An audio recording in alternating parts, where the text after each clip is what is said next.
After 15 seasons and 11 years, Ninjago has finally ended with the release of Crystalized. And now is a better time than ever to take a look at the entire series, and determine which seasons are the best, which seasons are not so good, and which ones would fall in the middle. Here's my full ranking of all 18 Ninjago seasons and specials.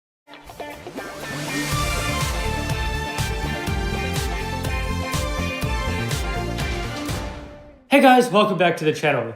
This is my fourth and probably final time making this video, and it's been over 2 years since I last did. This video took a while to make, and I'm really proud of the final result. I hope you guys enjoy my look and Ninjago seasons ranked from worst to best. Dave the Departed is by far the worst Ninjago installment. Unfortunately, I feel it was doomed to fail. It took a very ambitious concept and squeezed it into 45 minutes. This special felt like an excuse to make Cole human again. A very disappointing end to the story that showed us that disabilities can be turned into advantages. The villains of the special are very bad. Chen is complete comic relief, so is Samukai. Yang and Cryptor are very boring. Pythor's okay, and Moro was also okay. The villain defeats are also awful. Cryptor falling on his blade has got to be one of the dumbest things I've seen from this show. Parts of the special also feel very contrived, like Cole subtly fading away, or the entire action scene at the start. I do, however, love the montage of the ninja honoring their ancestors, and this special has a great theme of remembrance. Unfortunately, the rest of the special is not very good. There just wasn't enough time, and as a result, this great idea went to waste. The worst season of Ninjago is Season 7, Hands of Time. This was a huge downgrade compared to past seasons. To start with, the animation was noticeably worse, but the dialogue was also bad. There were some really awful lines in this season. In general, the season was really boring. There were some episodes such as The Attack and A Line in the Sand, which just didn't interest me at all. Acronix was decent, but Crux somehow was very drab and often pretty cringe. Master Lloyd was an interesting story, but this season doesn't do it great. And I wasn't a huge fan of Lloyd's voice in this season. And I think the Ray and Maya story, again, it was interesting, but it feels like it just kind of happened. I will say I love the idea of time as a concept, and the finale and premiere are both really good episodes. Wu was also awesome in this season, and I love how the season focuses on his recovery from his battle. And I like how Hands of Time sets up parts of Seasons 8 and 9. Season 7 made a very strong case that it was time for Ninjago to change. And so when Season 8 came out, that change was definitely necessary. I've never been a huge fan of Rebooted, and this season's plot was a disaster. It's clear that this season's plot was not planned out well, and is very repetitive as a result. Borg Tower gets invaded twice, the ninja traveled to a foreign realm twice, Cyrus Borg gets kidnapped twice, but that's hardly the worst of it. Rebooted also has the god-awful love triangle plot, which destroyed Nia, Jay, and Cole for some time. This story served zero purpose whatsoever, and felt so out of character. This is a pretty uncommon complaint, but Rebooted felt very dry. It just didn't have the charm as other seasons produced around this time. But there's stuff I definitely enjoyed. Zane's death was fantastic, and the season finale is one of the show's best episodes. I also really enjoyed the character of Sensei Garmadon, as well as cool concepts like the Digiverse, and Pythor's return in the season was really exciting. But after all these years, my opinion on Rebooted is pretty much the same. It's a very disjointed season, which does more harm than it does good. Season 11 is perhaps Ninjago's most polarizing season, but nowadays, my opinion on it is pretty neutral. Pacing is a big issue here. A lot of episodes feel really boring or slow, and there were a lot of experimental episodes which weren't good. For example, Kaiju, Snake-Tastrophe, and the absolute worst. But when the season gets exciting, it seems to go by way too fast. The final battles of both chapters are incredibly rushed. In terms of characters, it was a pretty mixed bag.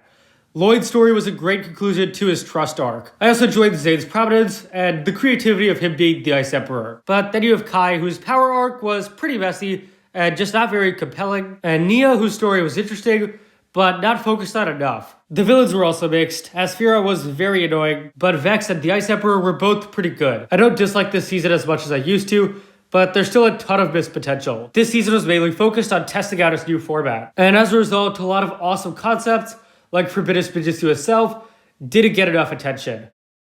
The Island was not a bad, but pretty weird installment. And honestly, there's not too much to say about it. Its primary purpose is to set up Seabound, and it does that mostly well. I love the mystery and backstory behind Wojira, as well as her reveal in the final shot. I really enjoyed the island as a location, it was very interesting, and the stone golems were great. They have a great fight scene, and contribute really nicely to the island's unsettling feeling. Visually, the special looks beautiful, and the ninja suits are some of the best. But then there's Twitchy Tim, who's very irritating, and the reveal of Ronan as the big villain just feels underwhelming. You have this special with super cool nature elements, and then the villains are just average thugs. There's also not much for character development, which is honestly fair for a special. However, Lloyd and Tim did have a decent mini-story. With these factors considered, the island just isn't very memorable or important, but it doesn't have any big problems, and ultimately, it is a pretty fun watch. I consider Season 10 to be a beautiful disaster. This season being 4 episodes really held it back. Ultimately, the Oni were very disappointing, and the Omega was really bad. 2 seasons built up to this, and the main villain was very forgettable. While I enjoyed the first 3 episodes, the finale was a mess. The defeat of the Oni was way too easy and convenient. This season tries to give each ninja a subplot, and a lot of it feels pointless. Jay and Nia's story, for example, was a big waste of time, and Cole's fall was a good scene, but the resolution was really stupid. Even the return of the golden weapons doesn't go anywhere. But I still like this season, because of its themes and messages. A big idea here is there's more to life than surviving. A very compelling idea in a season about the apocalypse. Garmadon's character is phenomenal, and this was a great start to his redemption. He transitions from an evil emperor to a neutral being trying to understand his humanity. I really enjoyed his adventures with Lloyd and their fights against the Oni. Again, the season is a beautiful mess. Its pacing is not good, but it does have a ton of substance and soul, and tells stories that leave lasting impressions. Prime Empire is one of Ninjago's weirdest concepts yet. It seemed like a really silly idea, but the season handled it pretty well. I really enjoy how Prime Empire, as this season's setting, was developed. There's a lot of really cool video game ideas here, like respawning and NPCs. The Red Visors were pretty good, and I enjoyed Unagami too, even though I wish he had more screen time. In the characters of Akito and Racer 7, we get stories about breaking their programming, and I found them to be powerful stories, although it is a bit weird that they both get the same story. Even Avatar Ruby was done well, and this was the right way to bring her back. The season's biggest problem is the ninja don't develop at all. Jay is supposed to be the focus, but it doesn't feel like it until the finale. The story never uses his character like season 6 did. For some reason, Zane is also excluded from this season's main plot. But instead of season 11 follow-up, we get to see Zane pretend he's a detective. Unfortunately, season 12 is one of the most forgettable Ninjago seasons. Despite this, it still has a lot of fun and creative qualities. As a whole, I feel Prime Empire is good, but not great. The pilot episodes were Ninjago's very first installment. These episodes may have been pretty basic, but they were really effective at establishing the world of Ninjago. At its core, Ninjago is a fusion of fantasy elements and technology, and these episodes perfectly encapsulate that. A lot of key elements were introduced really well here. Spinjitzu, the golden weapons, the tornado of creation, and of course the 4 ninja. Kai's the main character here, and I feel like his hero's journey was really good. I love the emphasis on his training and his evolution into a ninja. The other 3, not focused on as much, but still cool. This was also great for Wu. I love his portrayal as an old and wise master, who is still totally awesome. I really enjoyed Garmadon here too. He's not as complex as he becomes in future seasons, but I love the mystery and sense of evil that surrounds him. As for bad stuff, the skeletons are very goofy villains, and the same goes for Samukai. And the animation of fights were pretty rudimentary compared to later seasons. The first installment of any show has to draw the viewer in and get them interested. As simple as they were, the Ninjago pilots were definitely successful in doing so.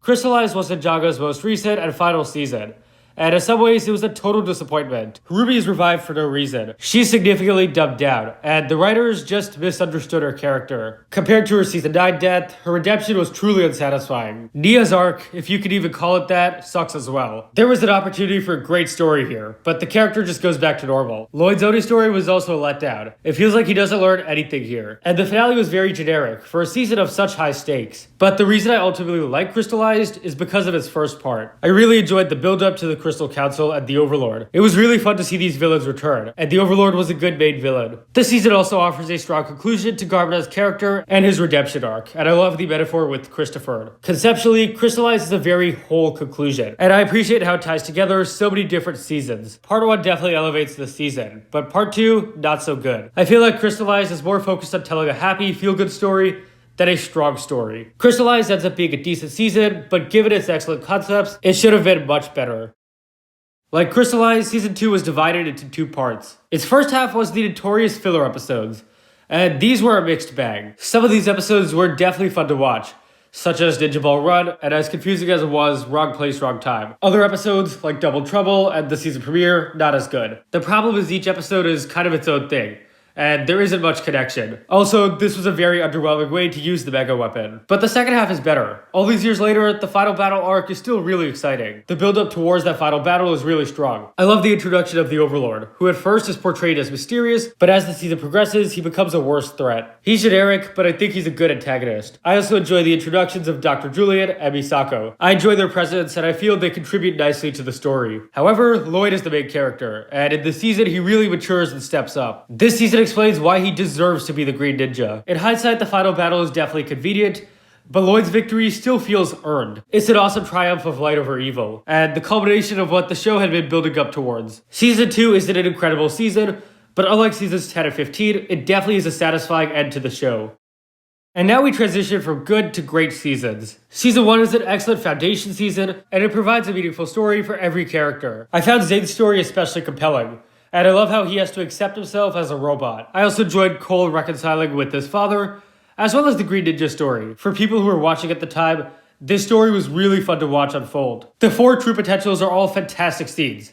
And again, the character exploration in this season is perfect. Garmadon is also fleshed out a ton here. I really enjoyed seeing him as a sympathetic anti-hero. As villains, the Serpentine are okay, but Pythor is awesome. He's a very fun antagonist and he has a lot of energy. The Great Devourer is a good final villain, and it's crazy how important this character becomes in future seasons. Honestly, it's hard to think of things I dislike here. At times, the season definitely moves slowly, and some episodes are a bit boring. The plot and overall premise is pretty basic too. The only reason this season is so low is because other seasons are more exciting. But Rise of the Snakes, as the first full season, really makes me care about the characters. The attention and care given to each character makes the season something truly special. In 7th place, we have Ninjago Skybound. This season definitely isn't without its flaws. The prison arc isn't great, and the first few episodes are rough. This arc just doesn't accomplish much, and it's pretty dry in comparison to the rest of the season. The whole prison story, frankly, feels like a big waste of time. However, Skybound makes up for its issues. Jay is the main character, and this was his best season. In past seasons, Jay was comic relief, but this season takes him seriously. Skybound shows how much of a hero Jay really is. The other ninja give in to their wishes, but Jay resists the entire season. Jay's development into a better person is really strong. The season is great for Nia too. It explores how other people constantly try to define Nia's identity, and how Nia wants free will. This ties really nicely to their relationship. Nadakot is the perfect villain for these two. He's very manipulative and has a fantastic voice. The wishes are a really cool concept, and I like how he picks off each ninja individually. The Sky Pirates are okay, but what I love is they're all victims of Nadakot too. The time reversal is a bit controversial, but I think it works. The season is erased, but Jane Nia's development isn't. Skybound may have had a rough start, but after that, it becomes a fantastic, character-driven story. For years, Ninjago fans had waited for a Cole season, and season 13 did not disappoint. This season finally explains what happened to Cole's mother. There were a lot of ways they could have messed this up, but they handle it in the best possible way. I love how she's tied to the history of Shintaro, but she doesn't have some super crazy death. Cole's family stories have always felt grounded and real, and this season keeps that. I really enjoyed seeing Cole connect to the Earth and live up to his mom's legacy in this season, as well as fulfilling the promise he made to her. The Skull Sorcerer is a fantastic villain for Cole, and he goes against everything Cole believes in. He's a greedy businessman who enslaves people just for money, and that is extremely relevant to the real world. Shintaro is a phenomenal location. It's a beautiful, wealthy city, but literally and figuratively, it's built atop underground mines of secrets and exploitation. I love the heaven and hell symbolism here. The final battle is spectacular. It's so fun to watch, and accompanied by an incredible score. I love the Spinjitzu burst, as well as the blades being powerless. My biggest issue with season 13 is the middle episodes are definitely slow. The Cole season was heavily anticipated for ages, and this season absolutely delivered. It's down to the final 5, and we have Ninjago Seabound. This is the best Wild Break season, and the most consequential in years. This season has a 4-episode final battle, and it's fantastic. Nia merging with the sea is a creative take on a classic sacrifice. It left the ninja and the viewers feeling shocked and sad. It showed that Ninjago is ready to do big things again. Wojira is a great final villain, and she's an excellent addition to Ninjago's history. The emphasis on Nia's powers is really good here, and they're explored in interesting ways, such as her communicating with sea life. Nia's character is great. She's always been a character of change, and she definitely is here too. This season would have been a great conclusion for her. This season's message is about sacrifice and hardship. Sometimes bad things happen and all you can do is adapt to them. I really like Kalmar. Yeah, he's pretty similar to Pythor, but he's a very cartoony and overall fun character. As for some weaknesses, Bethamar isn't a very strong side character, and some plot elements feel like a repeat of earlier seasons. Seabound though feels like the culmination of the Wild Brain era. Each season got better, and the peak was Seabound. Season 14 made some pretty significant story choices, and those choices definitely paid off. Possession is perhaps the show's most popular season, and I can see why. This season's storyline is overall very fun to watch. Moro's plan isn't immediately obvious, but becomes more clear with each episode. And so there's this really cool sense of mystery. But Possession is a season that greatly expands the world of Ninjago. The 16 realms are introduced. This helps us understand locations we saw in previous seasons, but also left the door open for future stories. Spinjitzu is also a nice addition, and it sticks around for a few years. This was a good season for Nia. It was definitely the right call to have her join the team and get a power. And I like her initial resistance to giving up Samurai X. Again, a season of change for her. And also for Cole. Him becoming a ghost was very unexpected, and a great way to shake up the cast. Lloyd is a central character, him getting possessed is a very cool idea, and I like how he has to move on from Garmadon. Their final scene together is so good. I also enjoy Moro. He has a great backstory and comes off as very determined, although he's a bit too whiny. Ronan also debuts here, and he's a nice, morally great character. My biggest issue is probably Cloud Kingdom. Overall, Possession still rocks. It's a nice companion to Season 4, and still a very significant season. Third place goes to Hunted. A very innovative season because it continued Season 8's story. I love Season 9's dual storyline, and how those stories parallel each other. Both focus on fighting for freedom against oppressive forces, while also foreshadowing the Oni invasion. The first drum story features Wu growing up, and like his father, becoming the Dragon Master. It was really smart to have him as the focus character. Contrary to popular belief, Iron Baron is a great villain, and his defeat is so awesome. I also like how the Dragon Hunters are all individual characters, and Faith is a great representation of hope in a desolate place. The other side of the coin is Ninjago, a direct continuation to Season 8. This is Garmadon's best season as a villain, and Ruby's fantastic too, especially her death. The villain defeats of the season are incredible. Lloyd is fantastic, and his arc is the best power loss story of the show. The story isn't about him needing to get his powers back, but moving on without them, showing that the Green Ninja is so much more. Lloyd defeating Garmadon by resisting is the perfect culmination of his story. The last 3 episodes are consistently amazing. The Colossus battle is very creative. I do wish Nia had a bigger role, and the middle episodes are pretty slow. Also, Derek. These issues aside, Hunted is a phenomenal season, with some of the series' strongest scenes. The runner-up spot goes to Season 4, Tournament of Elements. This season is genuinely awesome. It follows up on Season 3 in the best possible ways. The love triangle was a disaster, but Season 4 salvages it with an excellent Cole vs. Jay fight, and this is Zane's best season.